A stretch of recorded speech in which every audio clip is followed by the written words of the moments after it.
Hey, greetings from the Gateway, a show all about St. Louis, coming up next.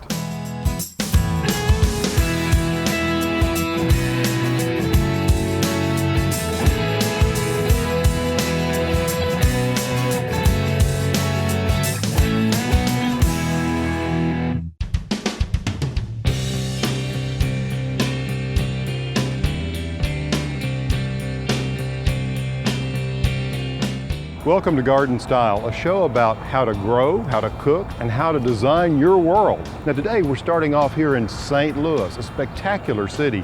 You can't believe all the things we're going to cover in today's show. We'll check out some cool features of the Citygarden. Then it's into the kitchen for some tasty Swiss chard. And later, I'll show you some fantastic design features of a piece of St. Louis history. There's a lot to see and experience here in St. Louis, and we'll get right to it just after the break.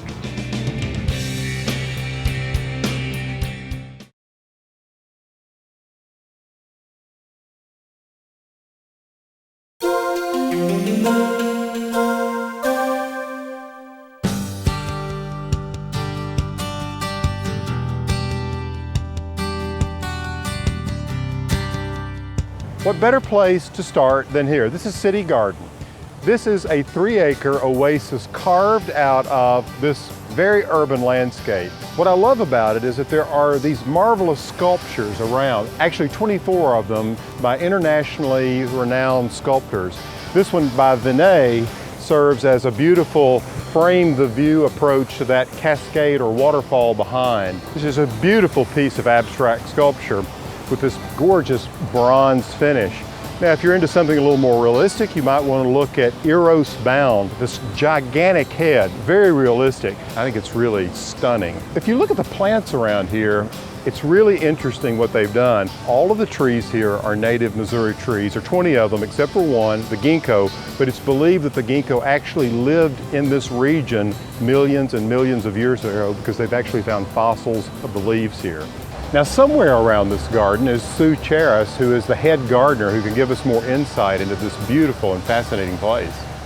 They designed it to mimic flying in a plane over the Mississippi Delta. Oh, I see. So if you look up high, this is all the cliffs along the river. It's natural limestone that was cut out, and then it goes down into the plains, and so there is the actual rain gardens that run through the whole center of it. Right, you get the grasses and the native prairie plants. Then it runs over to a meandering wall which mimics the river. It's an art park, but also they wanted to have people be able to come down here and see plants that were great ones to grow locally. With 24 different sculptures here, they range from abstract to very realistic pieces. Do you have a favorite? I do. It's called The Bird. I got to hear the story about the lady who developed it, and she was, as a child, she was in England and went to the sideshows. Yeah. And if you look at the piece of art, you can tell it's English, and it's an unusual piece. All right. So it's very good. Pretty, yeah. I'll have to take a look at that. And if you come down here in the summertime, there's hundreds of people. They like to sit with their feet in the water, and they like to run through the fountains. Oh, it's fabulous. It's just packed with people. Everybody comes out of these buildings on their lunch hour. This won the Amanda Burden Award last year. It's an award given to urban gardens, and the main goal is an urban garden that contributes to the city the most. And it was up against some beautiful gardens. When I saw them online, I thought, oh no, wax the granite. We had everything perfect. Put some polish on the proverbial apple, huh? We did, and it won. And congratulations. Yeah, so we were very happy about that. It's very inspiring. Thank you. Keep up the great work. Oh, thank you. And thanks for spending time with us today, Sue. Oh, great to see you. Yeah, thank you. Coming up after the break, we'll see what's brewing, so stick around.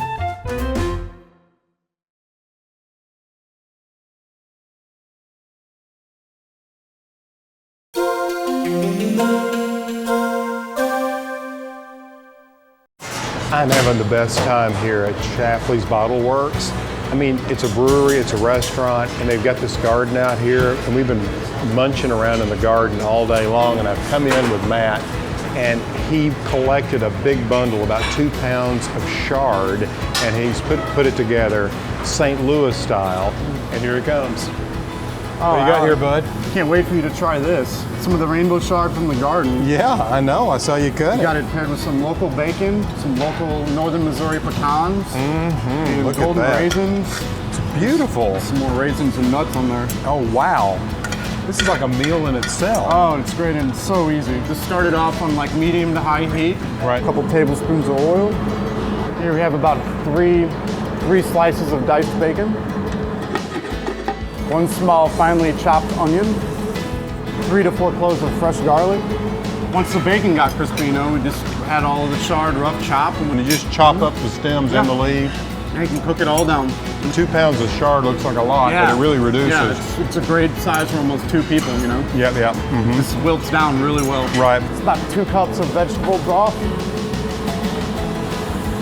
So then you add the pecans and raisins. Yeah, the pecans are toasted. The raisins go Okay, in. toasted pecans. Yeah. That's good. So that's why these are so crispy. Yeah, they stay crunchy and give a great Right. texture. Yeah, you do have a great texture. And the raisins went in before the pecans too, and they soak up all the liquid, you know, the great earthiness, sweetness, flavor of the chard. I would never thought of putting the raisins in here, golden raisins. And you add a little salt at the end. Not much salt though, because the bacon's super salty already. Right. But a teaspoon of kosher salt, teaspoon of fresh cracked pepper, cayenne pepper, just about a dash of it, a dash of some fresh ground nutmeg. Just let it simmer. About a cup of chopped pecans that have been toasted. You know, salty, sweet, smoky. Right, man, this is so good. I am going to make this. This is a perfect winter side dish. Thank you so much.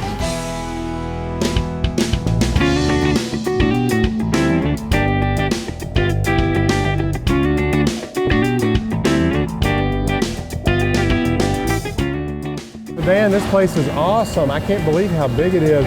I mean, so I've eaten in the restaurant, I've seen the garden, and now I'm in the brewery. Right. What came first? The brewery. The brewery came first. The brewery drives everything. Essentially, we're a brewer, and everything else kind of flows from that. How did you get interested in brewing beer? Did you start this in your own backyard? I started out as a home brewer in college, Oh, and yeah? then ended up working for a brewery in England for a decade. Did you really? Yeah. And it's grown into this? It's grown into this. This is a very small brewery by brewing standards. Well, you know, it doesn't look like a very small brewery to me. Yeah, it's a small brewery. Let's head up to the brew deck, and we'll see where the magic's made. Okay, let's do it.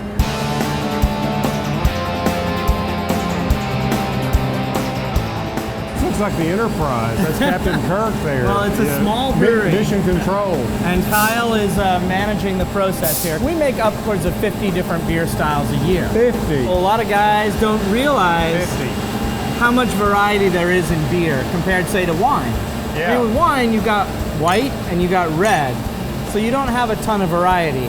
With beer, you've got a much broader spectrum, and that comes down to the fact that we make beer from grain. We start with grain as opposed to grape. And it's not always barley. No, it can be wheat. Right. Those two are the primary grains in brewing. Sure. But what you can do with those grains is you can roast them before we add them. And that's what gives beer its caramel color or its black color in a stout or a dark lager. So what we do is we essentially start with grain and we hydrate it, meaning we mix it with water, just like you would do making a bowl of oatmeal. Right. Clump it up. Plump it up, hydrate it, fill it full of water. Yeah. The hard part of brewing is that we take an agricultural product, grain, just like you do with wine, and we have to convert the starch in the grain to sugar. So what's going on in these vats here? In this vessel here, we have grain coming down from above. Oh, I see up here, right. On the other side of the brewery, we've milled the grain. And then basically right here is where it's going to mix as it goes into this vessel. Yeah. If I open this, this will be full of steam. Right. But imagine a giant bowl of oatmeal. Yeah, sure. It's just barley meal. Right. And it tastes a little bit like grape nuts, because grape nuts as a cereal, that's barley. The next step of the process is we have to boil the sugar liquid. 2 reasons for boiling it. We want to sterilize it because we're going to add a pure culture strain of yeast. We don't want any bacteria or wild yeast. The other key part of boiling, though, is we're going to add the spice. And the main spice in beer is hops. Right. And what hops do is make the beer bitter. They lower the pH of it and therefore protect it long-term from other infection. When I think of beer, I always think of hops. Right, and that is the traditional spice. I love growing hops. I think they're a beautiful garden plant. Right. But what other things would you add to a beer? If we're making a pumpkin beer, we'll add cinnamon or nutmeg or clove. Okay, yeah. We make a Christmas ale where we actually add juniper berries. You're kidding? Nope.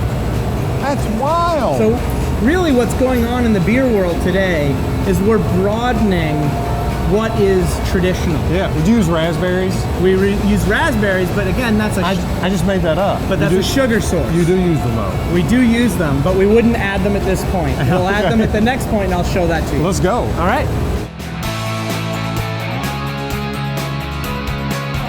Here we're watching the fermentations. The conical shaped vessels, those are the fermenters.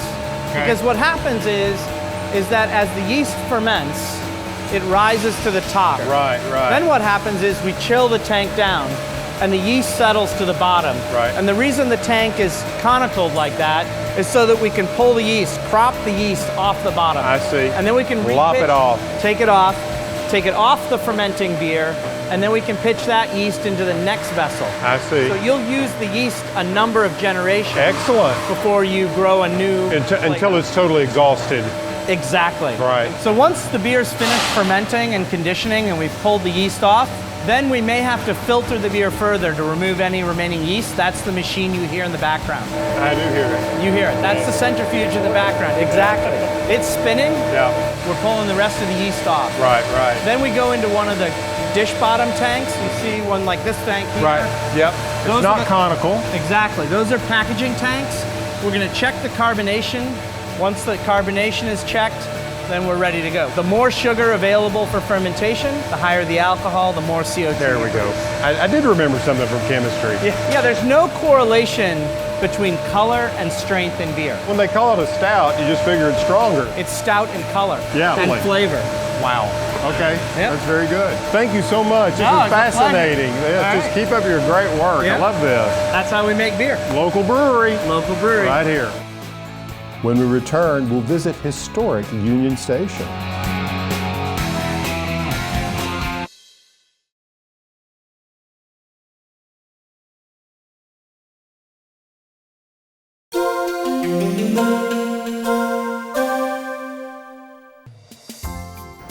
Now, if you look at this monster of a building behind me, you might think I'm somewhere in Europe, maybe even France.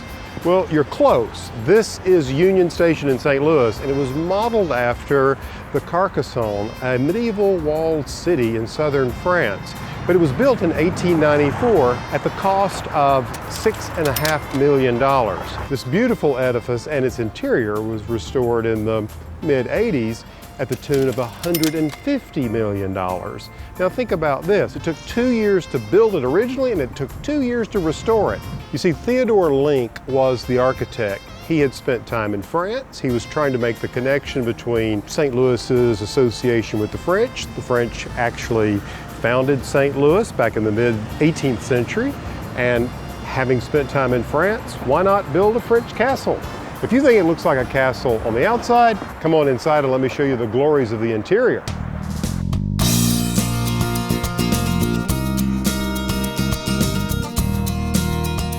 Now just take a look at this great hall, 10,000 square feet, and this beautiful barrel vaulted ceiling that goes 65 feet in the air over 3 stories high. You see, what Link wanted to do was to celebrate the idea that St. Louis was indeed the gateway to the West. In 1894, what you saw here was a celebration in all of these beautiful materials of American arts and crafts and technology. Link carried out his Romanesque revival motif at every turn. You see it in clustered columns and the arches and many of the details that you see along the walls and at each end of this great hall.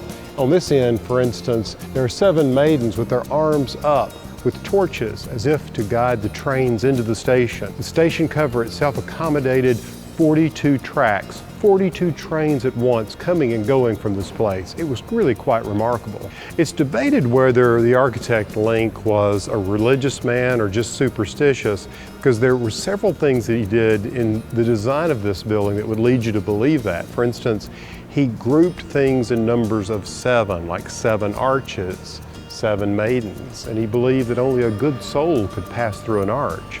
And the only way to come and go through this building is through an arch. He also must have had a sense of humor, because if you look at the stained glass window, which is over the grand entrance into the Great Hall here, what you see is an allegorical stained glass window.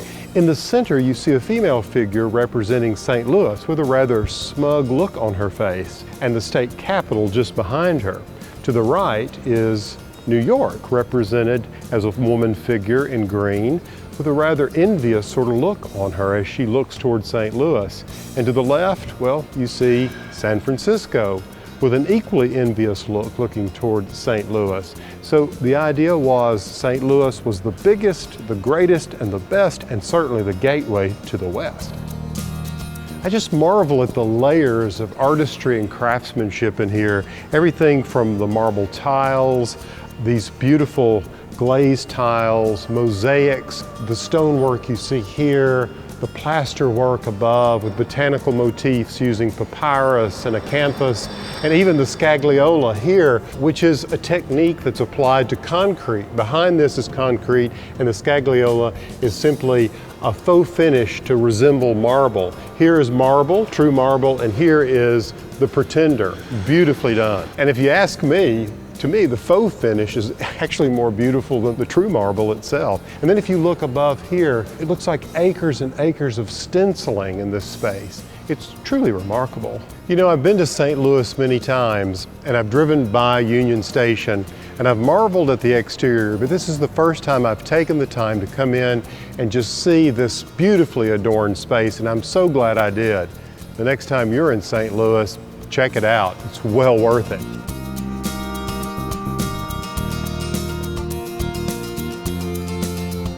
More garden style coming up after the break.